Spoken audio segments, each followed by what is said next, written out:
The Clockmaker by Robert Louis Stevenson. The carafe stood on a table in the midst of the room. For near a week no one had passed the door. The maid was careless, and since a month the water stood unchanged. The leading race of animalculae had thus attained a great antiquity and were far advanced in scientific studies. Their chief delight was in astronomy. Philosophers passed their days in the contemplation of the heavenly bodies. Society pleased itself in the discussion of competing theories. Two windows, one looking to the east, one to the south, gave them 2 solar years of different length, the second mingling with the first succeeding again to the second after an interval of darkness. Many generations rose and perished in the night. The tradition of a sun grew faint, so that pessimists despaired of its return. And the moon, which was then at the full, deceived some of the wisest. It was not till the 6th long solar year that an animalculae of unrivaled intellect arose, overthrew former science, and bequeathed a heritage of disputation. His hypothesis may be called the room theory. It was in parts erroneous. The room was not filled with drinking water, neither were its walls of the same substance as the tablecloth. But in most points the theory accorded rudely with the facts, and its author had calculated the relative position of the carafe, the table, the walls, the chimney-piece ornaments, and the 8-day clock to the millionth place of decimals, for his instruments and methods were exquisitely fine. So far his merits were recognized by the most skeptical, but the philosopher was a man of a devout, obedient mind, and he had chosen to accept and build upon a legend of the race. In early days, before science had arisen, the oblong yellow space on the north wall was said to have opened, and an object huge beyond thought to have appeared and for some generations moved visibly in space. A light, according to some brighter than the sun, according to others scarce brighter than the moon, accompanied the meteor in its orbit. The carafe was shaken the while by thunderclaps and unaccountable convulsions. The sides of heaven were heard to crepitate. A final detonation signalized the moment of disappearance, and when animalculae had recovered from the shock, the yellow oblong space on the north wall was seen to have resumed its natural appearance. And when the animalculae had recovered from the shock, the yellow oblong space on the north wall was seen to have resumed its natural appearance. Such was the report of grave and critical historians. In the mouths of the untutored it ran otherwise. In the old cannibal days, said they, an animalculae of unheard-of bigness came through the wall. He had the sun in one claw.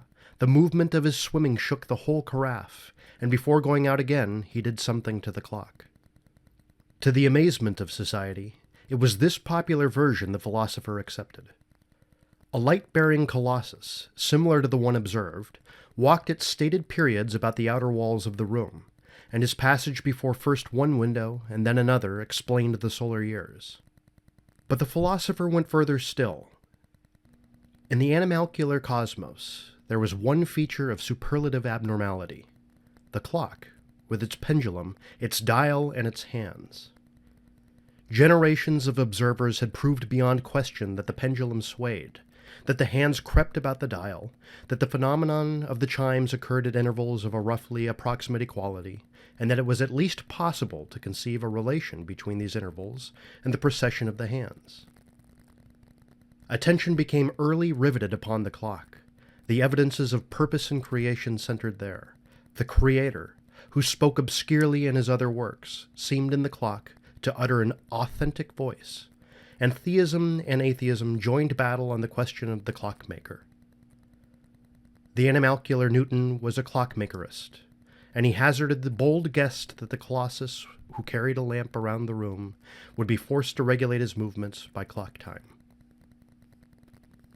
Among the pious, the queries of the philosopher were soon erected into doctrines of the Church.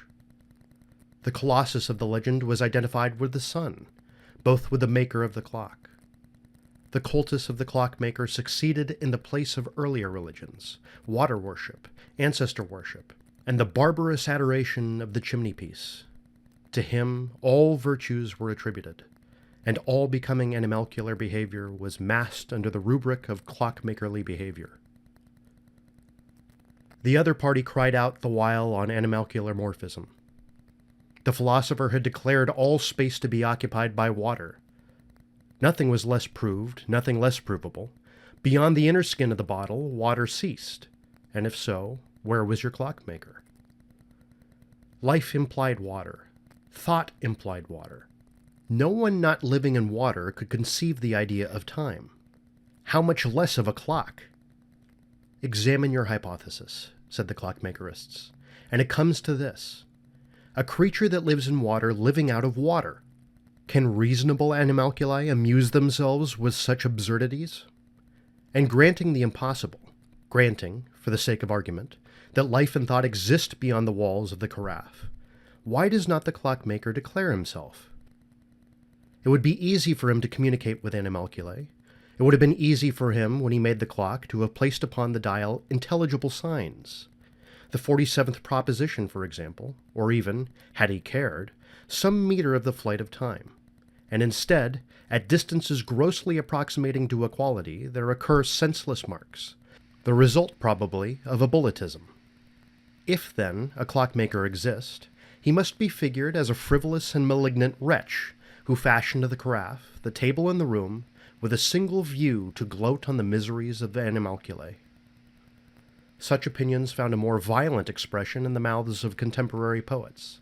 The infamous Ode to a Clockmaker, which shook society, began somewhat thus. Huge are your sins, huge as a whole carafe. Clockmaker, I defy you.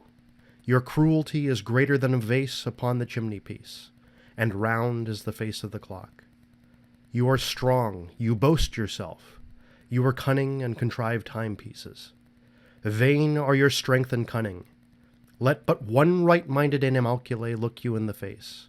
You are confounded in the midst of your instruments. You grow pale and conceal yourself in back shop. It was felt universally that the poet had advanced too far. Did a clockmaker exist, it was not to be supposed he could suffer these expressions to pass unpunished. It was to be feared the whole carafe might be involved in his revenge. The poet, after a trial, in which he glorified in his horrid sentiments, was condemned and publicly destroyed, and this act of rigor checked for some generations the spirit of free thought.